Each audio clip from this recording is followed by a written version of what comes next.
5:33 now.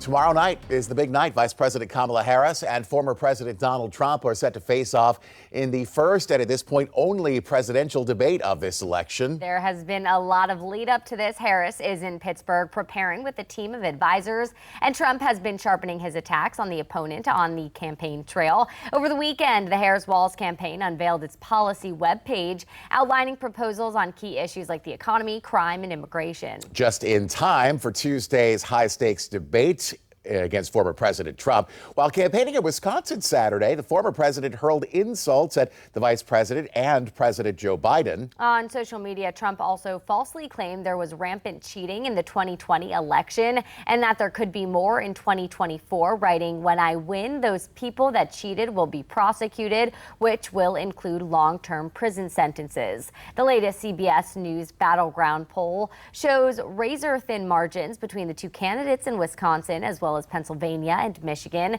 The candidates are set to fan out those key issues and other battleground states after Tuesday's highly anticipated debate. So what we know about tomorrow night, it's going to be a 90-minute debate, and this may be the only time Harris and Trump actually face off before you vote. Our Joe St. George looks at the candidates and their past debating styles and what both sides need to do to come out ahead on Tuesday.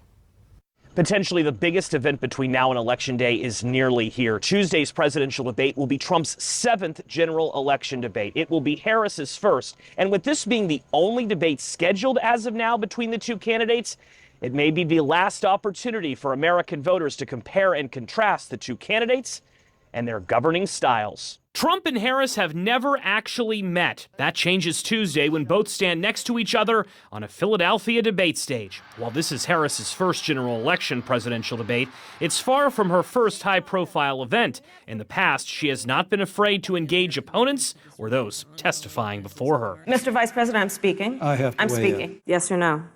Well, is there a person you're talking about? I'm asking you a very direct question, yes or no? On Tuesday, Harris will not be able to ask Trump direct questions. The rules state only moderators can. As for Trump, after Tuesday, he will hold the record for participating in the most televised general election presidential debates. And in the past, he hasn't been afraid to attack or interrupt. Don't worry about it, little Marco. Secretary, In fact, you I have have no plan. He challenged me to a golf match.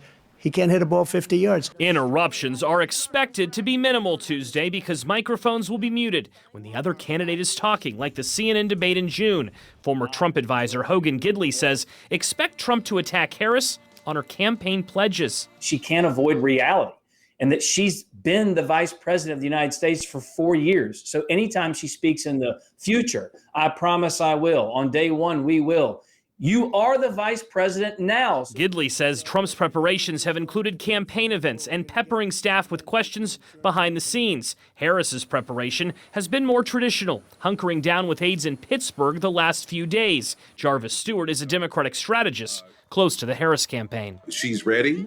She will be ready. She's ready to demonstrate, to show strength, to be, not only demonstrate that she's the smartest kid in the room, but also, can be a great bully on the playground. So there's a balance there. June's debate between Biden and Trump drew over 50 million viewers. Similar numbers are expected this time. Joe St. George, Scripps News, Washington.